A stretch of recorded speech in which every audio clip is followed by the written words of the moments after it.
¿Qué tal? Muy buenas tardes. Bienvenidos a este espacio que es una colaboración con la Dirección de Comunicación de la Ciencia y la plataforma de Agenda MX. Yo soy Alexa Mendoza, soy egresada de la Facultad de Biología de la Universidad Veracruzana y estudiante de posgrado en el Instituto de Ciencias Marinas y Pesquerías, también de esta casa de estudios. Y bueno, me da muchísimo gusto tenerte por aquí en este 10º programa ya de ¿Qué te cuento? Ojalá que si andas navegando en tu red social favorita, te animes a quedarte durante todo este programa, porque esta semana te vamos a contar, mira nada más, te vamos a contar sobre cómo la antropología, además de estudiar nuestro pasado como sociedad, también nos ayuda a predecir escenarios futuros. ¿Creíamos que eso no era posible? Pues sí se puede a partir de ciertas investigaciones y predicciones que se pueden hacer de ellas. Entonces, el tema del día es escarbando nuestro futuro. En el título pusimos escarbando, pero ahí hubo una aclaración que no es escarbando, es excarbando. Y ahorita, durante nuestra sección de entrevista, vamos a ver el por qué y cuál es la diferencia, ¿ok? Y bueno, para contarles sobre este tema y cómo se estudia el futuro desde la antropología, tendremos a nuestra invitada de honor, la doctora Virginia Arieta Baizabal, del Instituto de Antropología Campus Jalapa. Además, como todas las semanas, tendremos diferentes secciones, comenzando por la sección de noticias de la semana, nuestra sección de entrevista y Te cuento mi ciencia. Y bueno, para dar comienzo con este programa, vamos a empezar con nuestra sección de noticias a cargo de mi compañero Francisco Sosa Semé. Vamos con él. Bienvenidos una vez más. Mi nombre es Francisco y como cada semana te traigo una selección de noticias científicas del universo. Así que vamos a comenzar. La doctora Dora Romero Salas, docente en la Facultad de Medicina Veterinaria y Zootecnia de la Universidad Veracruzana, fue elegida como presidenta del Consejo Directivo de la Asociación Mexicana de Parasitólogos Veterinarios AC para el periodo 2021-2023. Dora Romero compartió que son 3 las académicas de la UV que forman parte del Consejo Directivo. Dora Romero en la presidencia, Mariel Aguilar Domínguez como tesorera y Anabel Cruz Romero como vocal. Además, lo integran investigadores de gran prestigio de la Universidad Nacional Autónoma de México, Universidad Autónoma de Yucatán, Universidad Juárez Autónoma de Tabasco, Instituto Tecnológico de Aguascalientes y la Universidad Autónoma de San Luis Potosí. La doctora comentó lo siguiente: con esto demostramos que las mujeres también somos parte fundamental en cualquier ámbito académico y científico. Romero Salas también mencionó que se sienten muy orgullosas de ser elegidas para formar parte del Consejo Directivo, ya que compitieron con gente de la UNAM y de otras instituciones de prestigio, y esto pone en alto a nuestra universidad. Por otro lado, en 2017, Romero Salas fue admitida en la Asociación Mexicana de Veterinaria, convirtiéndose en la primera mujer de la UV que es miembro de ella. Finalmente, agregó que una parte fundamental del AMPAVE es desarrollar trabajos en parasitología y salud pública, colaborar en cursos de actualización a nivel docente y profesional e interactuar con otras asociaciones relacionadas con la salud animal. Al final de cuentas, están interesados en que la producción de alimentos sea segura para el humano, que estén libres de patógenos y sean inocuos. Podemos contribuir a mejorar la producción de alimentos, sobre todo si estamos integrados por diferentes instituciones, siempre en pro de la salud animal. Ahora vamos a ver una nota relacionada con el uso de los dispositivos de vigilancia. Investigadores de la Universidad Veracruzana y de la Benemérita Universidad Autónoma de Puebla están desarrollando el proyecto Diagnóstico y Modelo de Índice de Percepción de los Dispositivos de Vigilancia Electrónica en materia de seguridad pública en México, con enfoque de derechos humanos. La doctora Armenta Ramírez expuso que este trabajo es parte de la expansión que tienen los dispositivos de vigilancia electrónica en las tareas de seguridad pública en México, de donde se desprenden dinámicas de control y poder que regularmente permiten la gestión legítima del conflicto urbano bajo un argumento de prevención y combate de la inseguridad, delincuencia y la violencia. Comentó que la adopción de dispositivos de vigilancia ha sido sin reflexionar sobre los derechos de los otros que son vigilados y cuyas acciones son registradas en dispositivos digitales de manera cotidiana. A pesar que el uso de los dispositivos se ha expandido y legitimado por las autoridades como una solución tecnológica a los problemas públicos, los resultados sobre su eficacia no han sido claros ni concluyentes, así como tampoco lo son respecto a su uso en términos jurídicos al incluirlos en los juicios. Es por esto que el proyecto tiene como objetivo obtener información para hacer estimaciones con representatividad a nivel nacional y estatal sobre la percepción de la población de 18 años y más con respecto a los dispositivos de vigilancia electrónica instalados en ciudades metropolitanas. En adición, se busca generar estimaciones sobre la implementación de estos dispositivos y su incidencia en los derechos humanos de los ciudadanos con respecto al uso de la información que se registra, especialmente la privacidad y la protección de datos personales, con el fin de proveer al público información general y ofrecer elementos para la toma de decisiones de política pública en estas materias. Cabe mencionar que este trabajo se encuentra dentro de los proyectos de Ciencia de Frontera en una convocatoria emitida por el Consejo Nacional de Ciencia y Tecnología, en donde se busca generar conocimientos novedosos en un área o ámbito del conocimiento con potencial transformador e innovador. Esta nota es muy importante porque nos habla sobre el insomnio y los tipos de problemas relacionados a este trastorno del sueño. El Laboratorio de Biología del Sueño del Instituto de Ciencias de la Salud de la Universidad Veracruzana realizó un proyecto para probar cómo la reducción crónica del sueño a lo largo de 7 días favorece el consumo de alcohol. Al respecto, el doctor Fabio García García comentó que la reducción de las horas de sueño es un factor de riesgo para desarrollar complicaciones metabólicas, cognitivas, cardiorrespiratorias y desórdenes mentales que deterioran de manera progresiva la calidad de vida. En la investigación se puede observar cómo existe una asociación entre la reducción de las horas de sueño con el consumo de drogas, lo cual favorece la presencia de periodos de insomnio. El investigador explica que se realizó un experimento con ratas, a las que se les restringió de sueño por 4 horas diarias durante 7 días y todo el tiempo estuvieron expuestas a un bebedero que contenía agua y a otro con una solución de alcohol al 15%, de tal manera que la rata podía elegir de cuál bebedero tomar. Se encontró que la reducción del sueño favorece la preferencia de la rata por el bebedero que contiene alcohol. Por lo tanto, el consumo de este se incrementa comparado con las ratas a las que no se les restringe el sueño. Este resultado sugiere que no dormir las horas adecuadas podría favorecer que desarrollemos preferencia por alguna droga. Para estudiar lo que ocurre en el cerebro de estos animales, se mide la proteína delta FOSP, que pertenece a una familia de moléculas relacionadas con la expresión de genes y la conectividad entre las neuronas, fenómeno llamado como plasticidad cerebral. En la investigación se encontró que las ratas restringidas de sueño y que consumieron más alcohol tienen un aumento de neuronas positivas a delta FOSP, así como en áreas del cerebro asociadas a la recompensa como la corteza prefrontal, núcleo accumbens y área tegmental ventral. Con base en los resultados, se ha considerado que la reducción progresiva de horas de sueño facilita el consumo de sustancias adictivas como el alcohol. Potencialmente, esto ocurre a través de la sensibilización del sistema cerebral de la recompensa. Cabe mencionar que el insomnio es el desorden de sueño más prevalente a nivel mundial, pues se estima que en México el 37% de la población ha padecido al menos un periodo de insomnio a lo largo de su vida. Gracias por vernos una vez más. Mi nombre es Francisco y recuerda que si quieres ver más noticias interesantes como estas, puedes visitar el sitio www.v.mx/prensa. Nos vemos la siguiente semana. Muchas gracias a Francisco, quien por cierto es antropólogo también y fue mi compañero en la 3ª generación del Diplomado en Comunicación de la Ciencia de la Universidad Veracruzana, que muy pronto tendrá su 5ª edición. Y bueno, estos fueron solo algunos de los sucesos más relevantes de la última semana en la comunidad de la Universidad Veracruzana, y la verdad es que muy pertinentes todas las investigaciones y participaciones de nuestros docentes, investigadores y estudiantes. Bueno, pues en otros asuntos les recordamos que ya está abierta la convocatoria para el 7º concurso universitario de divulgación de la ciencia del 2021. En esta edición se propone participar con un son jarocho científico.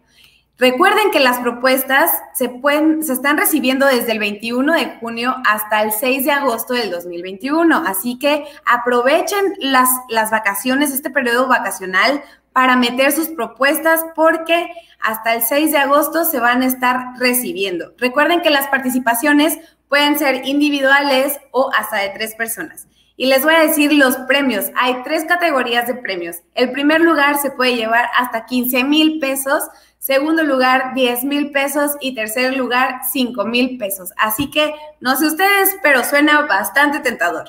Así que bueno, ahora sí nos vamos con nuestra sección de entrevista. Y el tema del día de hoy es Escarbando nuestro futuro. Nuestra investigadora invitada es la doctora Virginia Arieta Baizabal del Instituto de Antropología Campus Jalapa. Les voy a contar un poco sobre su semblanza. Bueno, ella es licenciada en Arqueología por la Universidad Veracruzana, maestra en Estudios Mesoamericanos por la UNAM y doctora en Antropología con especialidad en Arqueología también por esta universidad. Actualmente es investigadora de tiempo completo del Instituto de Antropología de la UB y su línea de investigación es el estudio de la dinámica poblacional y el desarrollo de los antiguos habitantes del sur de Veracruz.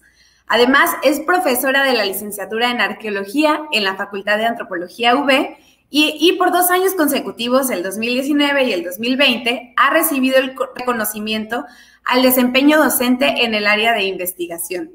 También forma parte de la Sociedad Americana de Arqueología y de la Sociedad Mexicana de Demografía.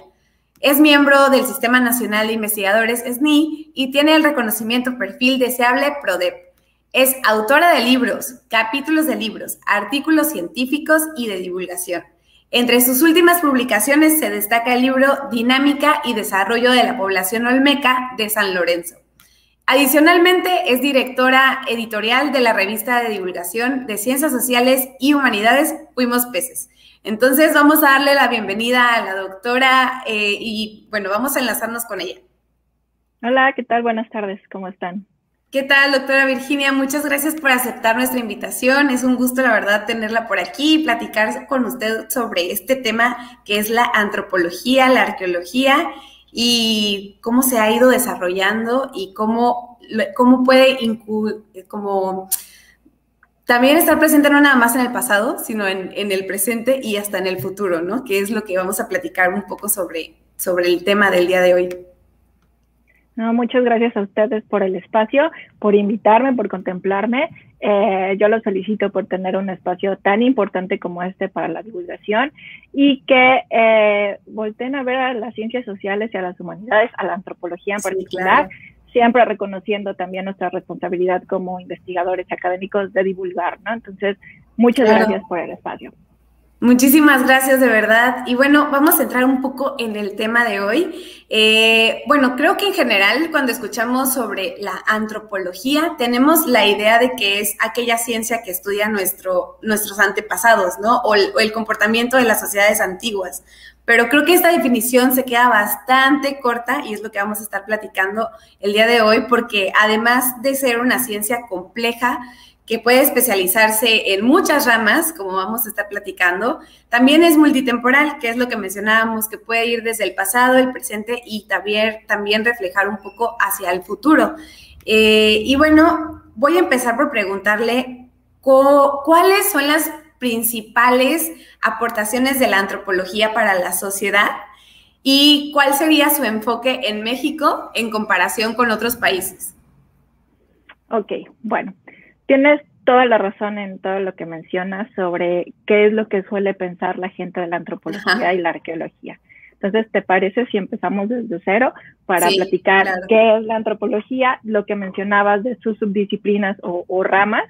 Y con gusto después vemos todas las aportaciones que tiene, que son muchísimas, más en la época que estamos viviendo actualmente, que es ya difícil, ¿no?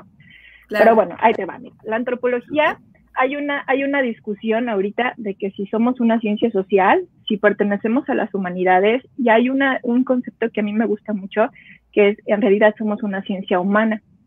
Y eso tiene que ver porque nosotros estudiamos a los humanos, entonces ahí va otro detallito que tenemos de repente quienes piensan que los arqueólogos estudiamos dinosaurios, ¿no? Entonces, pues ahí se descarta esa parte porque no, eso lo hacen los paleontólogos. Nosotros, como al ser antropólogos, nos dedicamos a los humanos. Entonces, estudiamos a los humanos desde su aspecto biológico, en un marco sociocultural. Eso quiere decir que vamos a estudiar las relaciones de los humanos con otros grupos, con otras especies y con su entorno, y todas las manifestaciones diversas, complejas que hay de esas relaciones en ese marco sociocultural. Entonces, para tener ese objetivo tan complicado y tan difícil y amplio que tenemos los antropólogos, pues entonces no debemos de dividir como en trincheras y estudiar estos aspectos en diferentes perspectivas. Entonces, tú mencionabas hace un ratito de estas 5 ramas que hay en México, ¿no? De la antropología. Sí. Y la Facultad de Antropología de la Universidad Veracruzana tiene 4 de estas 5, pero tiene una en particular que no tiene ninguna otra universidad en el país. Entonces, vamos a empezar desde la antropología social, que estudia estas instituciones o la estructura social, por ejemplo, la cosmovisión de las sociedades o las normas que rigen a estas sociedades. Está la antropología lingüística, que estudia el lenguaje humano, toda su diversidad. La antropología física, que ocupa o trata esta parte de este aspecto biológico y trata un poco más de esta evolución que hemos tenido como especie y la variabilidad que existe. La antropología histórica, que es la que te digo que solamente tiene la Universidad Veracruzana y que se encarga de ver todo este proceso histórico o este devenir histórico, mejor dicho, en procesos y fenómenos culturales que dan pie a lo que somos en el presente, ¿no? Y la arqueología que estudia a los humanos desde su cultura material. Entonces, si te das cuenta de estas 5, ninguna se rige en el pasado, en el presente o en el futuro. Las 5 van conjugándose en el tiempo, ni siquiera la arqueología. La arqueología puede ser del pasado antiguo, del pasado remoto, del pasado reciente o incluso del presente. Por ejemplo, están los arqueólogos forenses que ahorita están, ¿no?, con esta necesidad social que tenemos lamentablemente de delincuencia. Los arqueólogos forenses se dedican al presente. Entonces, tenemos que conjugar y dialogar entre nosotros los antropólogos para tratar un tema tan complejo como los seres humanos. Eso es por una parte. Ahora, las aportaciones que hace la antropología a nuestra sociedad, pues son muchísimas. Pienso, por ejemplo, en lo que estamos viviendo actualmente, ¿no? O lo básico, para nosotros tratamos de explicar los antropólogos cómo nos comportamos, o más bien, ¿por qué nos comportamos? ¿Cómo nos comportamos? Entonces, tenemos que tener un diálogo profundo, primero intradisciplinarmente entre los antropólogos, para después dar paso a la interdisciplina, a la transdisciplina, para responder esa pregunta tan difícil, ¿no? Sí, claro. Y también, como decías, ¿no? El cómo nos comportamos engloba muchísimas cosas características de nuestra sociedad, ¿no? Desde lo que comemos, desde por qué las fiestas son como son, por qué las tradiciones que tenemos, por qué la moda incluso, o sea, conlleva muchísimas cosas que inconscientemente nosotros ponemos en práctica día con día, ¿no? Totalmente, y lo vemos ahorita en la pandemia, ¿no? Los medios de comunicación cambiaron, la manera en que tú y yo nos estamos comunicando en este momento es un proceso sociocultural. Claro. La manera en que nos estamos despidiendo ya de nuestros difuntos cambió todo, entonces es otro objeto de estudio de la antropología, ¿no? Y hay infinidad, lo que se les ocurra, donde intervenga el humano, entonces es campo de estudio de la antropología. Claro, entonces un antropólogo bien puede estar estudiando, no sé, las sociedades, las culturas pasadas, prehispánicas, pero también puede estar estudiando el comportamiento del presente, por ejemplo, en el caso de la pandemia, ¿no? Es lo que entiendo. Sí, total. Por ejemplo, los antropólogos sociales, aunque se dirigen más a sociedades contemporáneas, también tienen que ver parte de la historia, para explicarse por qué la gente está actuando como están actuando. Y también tiene que estar en estrecha vinculación con el lingüista, más si no habla de español ese grupo, ¿no? Sí, que sucede también mucho en México. Sí, totalmente. Y ahorita en el contexto de la pandemia, pues pareciera que los arqueólogos todavía no tenemos cabida, pero en realidad sí, porque estamos viendo qué sucedió en otras pandemias o en otras epidemias en el mundo y cómo impactaron en cambios socioculturales que seguramente nosotros tendremos más adelante o estamos teniendo y todavía no lo percibimos tal cual, ¿no? Ok, pues creo que también ahí es algo que estamos descubriendo, que al menos yo estoy descubriendo, que la arqueología forma parte de la antropología. Yo pensaba que eran ciencias aparte y sí también pensaba que, bueno, no tenía como esta visión de que estudiaban los dinosaurios, pero vaya que sí es como más cuestiones de excavar, ¿no? Que es algo que decíamos desde el principio del programa, que mencionaba que nos equivocamos en el título de este programa, porque me hiciste la aclaración de que no es excavar de echar tierra, sino excavar a profundidad, ¿no? ¿Nos podrías hacer como esa aclaración de la diferencia? Sí, mira. Bueno, en primero, también algo que me faltó responder en tu primera pregunta de cómo es que funciona en México y cómo es la distinción en otros países. Sí. Y ahí tiene que ver lo que mencionas de que la gente muchas veces no sabe que la arqueología en México es parte de la antropología. Pero esto sucede porque en otros países no es así, ¿no? En otros países la arqueología es parte de la historia o incluso de la historia del arte o de otras disciplinas.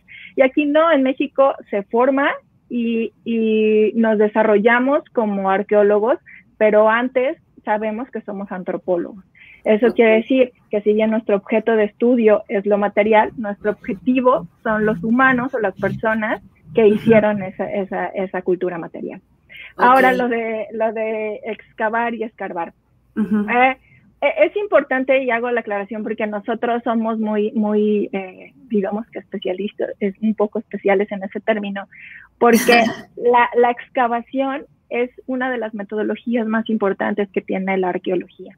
Entonces, la diferencia está en que escarbar no implica un método, ¿no? Tú puedes, cualquiera, hasta otro tipo de mamíferos puedes escarbar, pero la excavación requiere una metodología rigurosa, sistemática, meticulosa, que tenemos que tener los arqueólogos para entonces estudiar el contexto y entonces así hacer interpretaciones mucho más fidedignas y sistemáticas de nuestro pasado. Entonces, por eso es importante, porque es una de nuestras metodologías más importantes que nos coloca, desde mi punto de vista, como ciencia.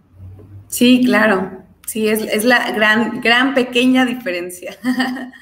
Pues creo que es muy interesante también esa parte que decíamos de cómo estamos aprendiendo de nosotros mismos y cómo este cambio por la pandemia de COVID-19 nos ha movido tantas cosas que nos tenemos que ajustar, queramos o no, ahora sí que queramos o no, a nuevas realidades, que como lo es esto, ¿no? Como es el uso de redes sociales, el uso de transmisiones en vivo como esta, de plataformas virtuales en general, que aunque a muchos no nos guste, o como platicamos en alguno de los programas pasados, hay generaciones que no estaban adaptadas a este tipo de plataformas, que les ha costado un poquito más. Por ejemplo, la generación pues de las personas mayores a 50 años no tenían esta proximidad, ¿no? con los aparatos electrónicos y la virtualidad en general, y que se han tenido que ir adaptando, ¿no? Entonces,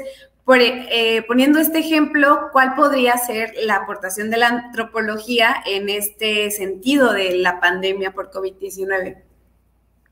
Pues muchas, porque mira, ahorita estamos viendo los cambios y cómo el sector salud está actuando, ¿no? También lo vemos a nivel económico, que está afectando, tiene un efecto, y también vemos cómo fluctúa. Y los economistas están también teniendo trabajo, y la política y muchas disciplinas. Claro.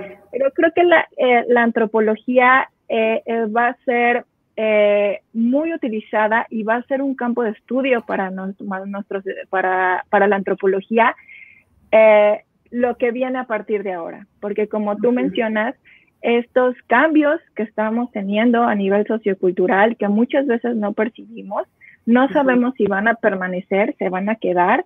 Pienso, Exacto. por ejemplo, en la manera de saludarnos. Cambia, ¿no? Esa manera, incluso en tu postura, en el cuerpo. Sí. Veo ahorita cómo festejan las graduaciones. Ves las caravanas en los automóviles con los globos. Eso es algo que el humano nos estamos adaptando. Sí, es nuevo. Es completamente nuevo. Pon tú que vean una que otra, ¿no? O ves ahora los baby shower o los cumpleaños que ahora pasas en tu caravana, dejas el regalo, te llevas un recuerdito.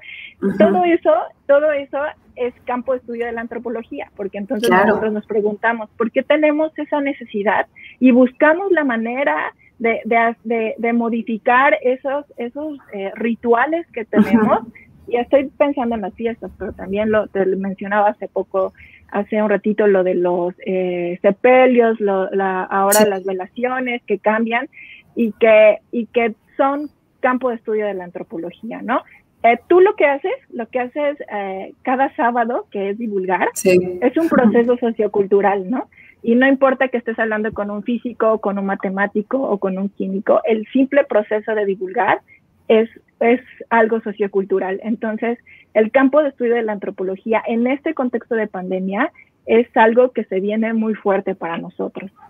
Sí, totalmente. Ahorita me llamó la atención que platicabas sobre las ceremonias y estos procesos que, bueno, ahorita están cambiando, pero muchas veces tampoco nos cuestionábamos o no nos cuestionábamos antes de que pasara la pandemia el por qué hacíamos las cosas que hacíamos, ¿no? El por qué, pues, los rituales de sepelio, el por qué las fiestas, por qué las tradiciones tan marcadas que teníamos en México a comparación de otros países, y bueno, ni se diga en otros países, ¿no? Sino en cada estado y en cada uno de los pueblos. O sea, hay cosas que son muy, muy específicas de comunidades pequeñas o comunidades un poco más grandes. Y todo esto también tiene que ver con la antropología, ¿no? O sea, lo dábamos por sentado y ahorita pues ya vemos que pues nos estamos adaptando y haciendo un cambio, y ahorita a lo mejor es tiempo de cuestionarse un poco el de dónde vienen estas costumbres, el por qué las hemos adoptado, desde cuándo se hacen este tipo de costumbres, ¿no? Por ejemplo, el baile de los 15 años, cosas así que de dónde salieron, ¿no? Pues todo esto viene de estudios también que han realizado pues muchos antropólogos y antropólogas, y que se han dado cuenta de los patrones que tienen en los comportamientos, ¿no? Y yo creo que es bastante interesante. Entonces, bueno, hablando como en este contexto de pasado y ahora el presente y cómo va cambiando, vamos a meternos un poco también en apostarle un poco al futuro, ¿no? Si ya hemos aprendido sobre el pasado y vemos que en situaciones como esta puede cambiar drásticamente todo lo que damos por sentado, ¿qué podríamos esperar para un escenario un poco más futuro, o qué podríamos aprender a lo mejor de otras civilizaciones pasadas en nuestro estado, en nuestro país, para evitar algunos escenarios catastróficos o peores al que estamos viviendo ahorita a lo mejor? Pues ahí sí tiene que ver mucho la arqueología, ¿no? Y como es mi formación principal, sí.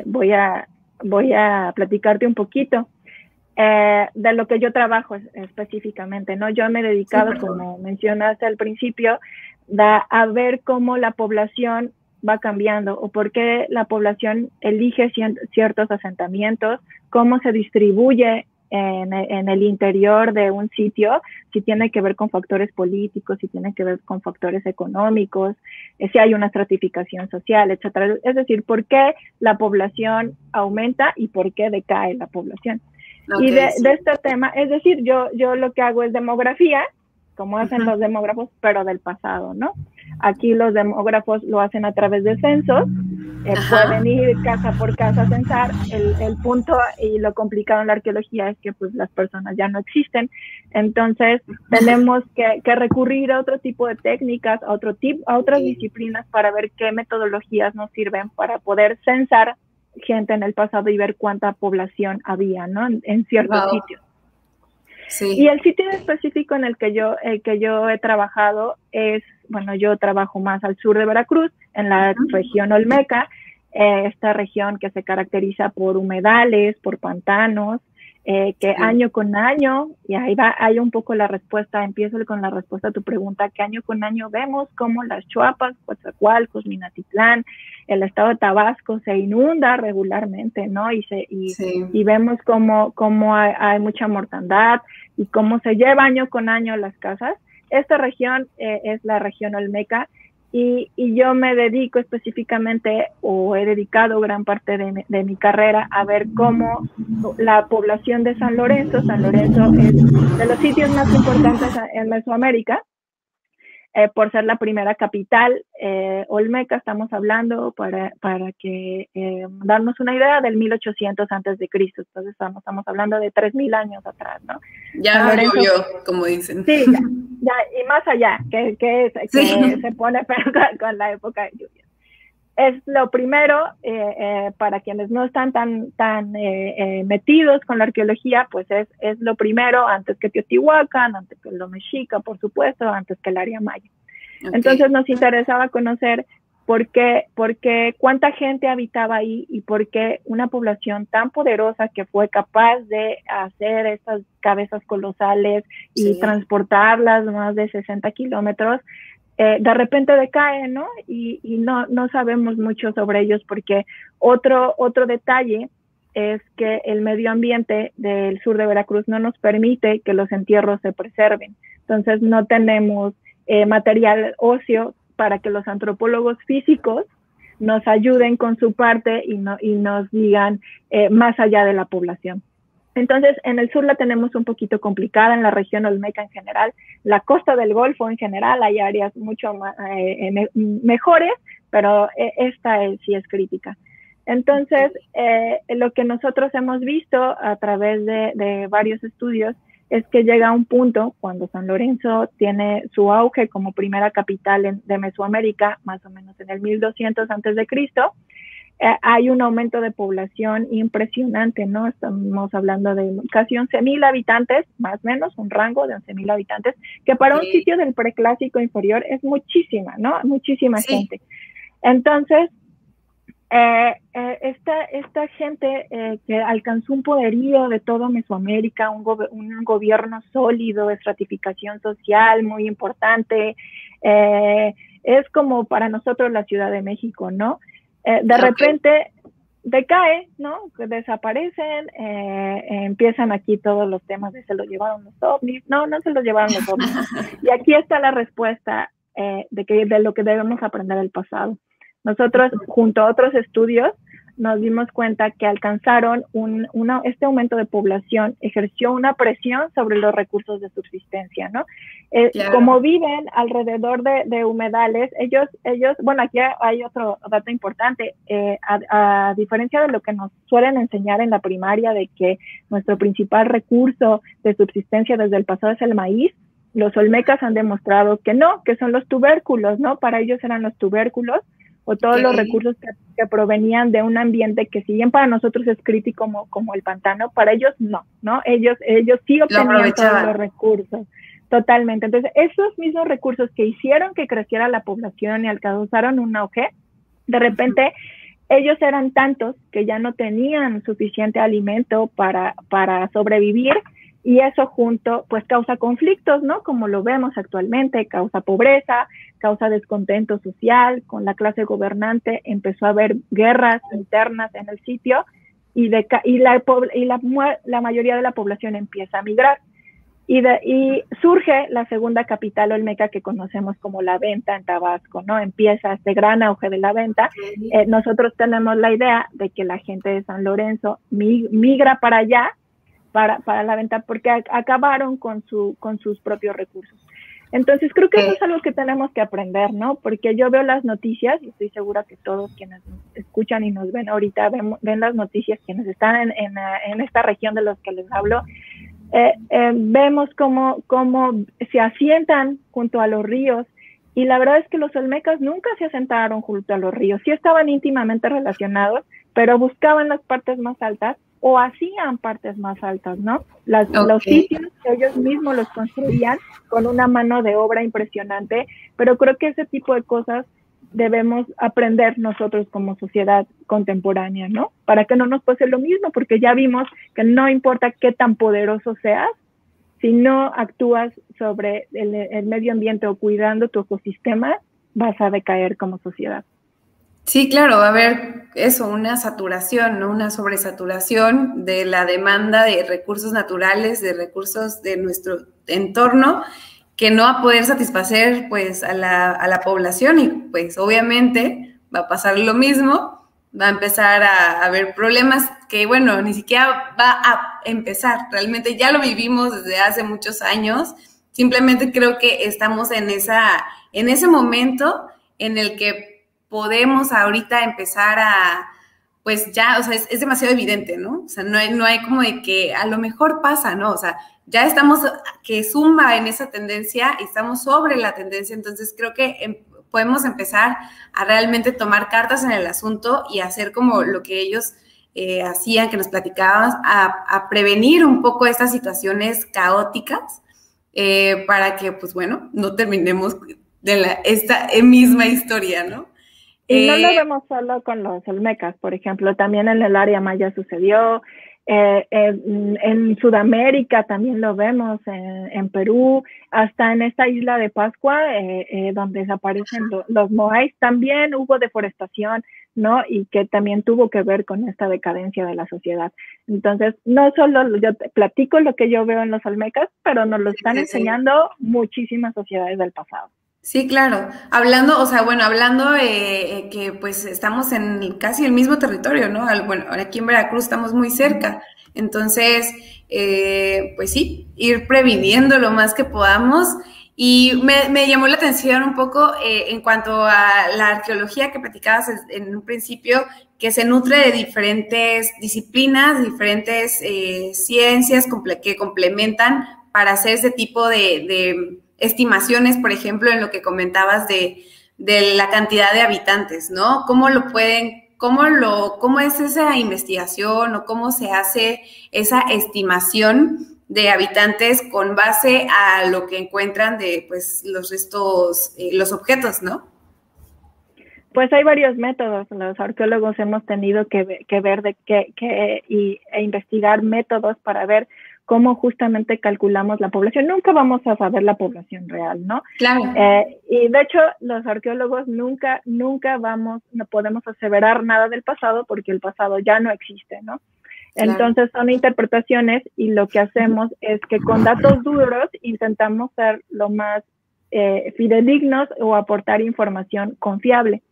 Okay. Hay varios métodos, depende del sitio que estés trabajando. Por ejemplo, cuando tengan la oportunidad de ir a Teotihuacán, a las áreas, no a donde está la pirámide del Sol y la Luna, sino a las áreas habitacionales, que me parece que algunas de ellas están abiertas al público. Vamos a ver los conjuntos habitacionales, los cuartos de las casas, y pueden medir las casas, ¿no? Entonces, y en Teotihuacán tienen la fortuna, digo yo, de que excavan en sus pisos y aparece prácticamente los miembros de la familia que vivía en esa casa, ¿no? Era su sistema de enterramiento, ¿no? Entonces ahí pues la tienen muy fácil, francamente, no solo tienen los cuartos para calcular el tamaño y se utiliza el método por densidad poblacional, sino que te aparecen ahí los miembros que podemos pensar quizá que es una familia. Ahí entran los estudios genéticos y todo, porque tampoco podemos hablar de familia como lo concebimos actualmente. Pero hay sitios como en el sur de Veracruz, por ejemplo, que para empezar la arquitectura era de tierra. Entonces, en sociedades tan antiguas como la Olmeca, sus casas están a 20 metros de profundidad. Entonces, hacer excavaciones tradicionales es imposible. No podemos excavar tan profundo. Pero entonces recurrimos a otras herramientas como las pruebas de barrenos, que son, pues ahora sí, una prueba de barreno que es de la geología y la ingeniería, lo utilizan. Ahí es cuando ocupamos la interdisciplina para tomar sus métodos y sus herramientas. Y hacemos huecos profundos, vamos metiendo extensiones para sacar pedacitos de tierra y encontrar los pisos de las casas, medirlos a través de sistemas de información geográfica, y ahí nos aliamos con la geografía Sí. Hacemos el cálculo del tamaño del área, ahí vamos con el tamaño del área de las casas. Y después lo que solemos hacer y lo que es lo más confiable hasta hoy es hacer estudios etnográficos con poblaciones actuales que viven cercano o sobre el sitio para ver cómo se organizan en el espacio y ver obtener coeficientes poblacionales para medirlos con nuestras superficies que ya calculamos, y entonces así es un proceso muy largo, muy meticuloso. Sí, ahorita estoy siendo bastante general. Ajá. Pero, por ejemplo, para calcular la población de San Lorenzo nos llevó 15 años. ¡Guau! Pero porque el sitio es un proceso bastante complejo. Sí. Es complejo, pero tú excavas en el área maya y tú encuentras las casas a 50 centímetros, ¿no? Entonces depende mucho del área. Uh-huh. Ya, ok, pues muchísimas gracias, de verdad creo que toda esta información es, aparte de interesante, muy valiosa, pues conocer un poco sobre también nuestra cultura, ¿no? Nuestra cultura, pues de nuestros antepasados, de qué hacían, qué comían, cuántos eran, o sea, todo esto es, yo creo que interesante por sí mismo, pero también es útil en cuanto a lo que platicábamos de el por qué nosotros somos como somos, por qué nos comportamos como nos comportamos, y pues también lo que decíamos, ¿no? Predicciones hacia el futuro de las cosas que no funcionaron antes y seguramente no funcionarán ni ahorita ni nunca. Entonces, pues, te agradezco muchísimo otra vez que hayas aceptado la invitación. Esperamos que te podamos tener en otro programa, a lo mejor con otro tema, pero que sigamos haciendo esto que nos gusta, que es divulgar la ciencia, ¿no? Y que toda la gente... Gracias a ustedes, a la Dirección de Comunicación de la Ciencia, a ti, que tuve el gusto de conocerte. Muchas gracias. Ya te había visto en otros programas, pero ahora personalmente, Agenda MX por el espacio, es muy importante y los felicito por lo que están haciendo. Gracias a ustedes, de verdad. Muchas gracias, de verdad. Y pues acá seguimos, aquí es tu programa de confianza, cuando gustes, acá estamos. Muchas gracias. Gracias. Hasta luego. Pues oigan, espero que les haya gustado mucho esta sección de entrevista. La verdad es que estuvo bastante padre, bastante, pues nos aportó muchísima información la doctora Virginia. Esperamos que puedan compartir este programa si lo están viendo o si lo ven al ratito, porque acuérdense que se queda grabado. Ojalá que lo puedan compartir para que muchas más personas se conozcan esa información y se enteren pues de todo lo que platicamos en esta sección de entrevista. Y bueno, a continuación pasaremos con nuestra sección de Te Cuento Mi Ciencia. Esta vez es el turno de María Mabel de Jesús Alarcón. Ella es estudiante de la Facultad de Ciencias Agrícolas. Y bueno, recuerden que esta sección de divulgación de la ciencia, los estudiantes nos cuentan sobre su tema de investigación en tan solo 1 minuto. Así que vamos a ver qué nos preparó.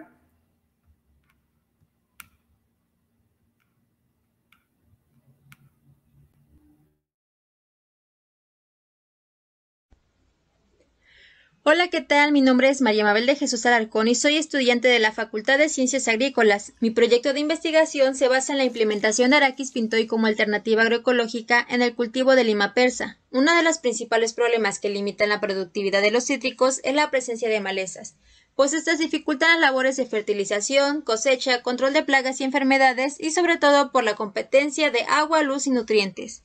Algunas alternativas que han sido ampliamente recomendadas son el uso de cultivos de cobertera con especies leguminosas. En este caso se utilizó Arachis pintoi. Algunas de sus ventajas son que mantienen y elevan el nivel de fertilidad del suelo con la adición de nitrógeno al sistema, controla la erosión, ayuda en la retención de agua, recicla nutrientes, suprime plagas, insectos y patógenos. Es una leguminosa promisoria para asociarla como cobertera en plantaciones citrícolas. Presenta una buena opción para los productores, pues reduce considerablemente el uso de agroquímicos y mano de obra para un buen manejo del cultivo.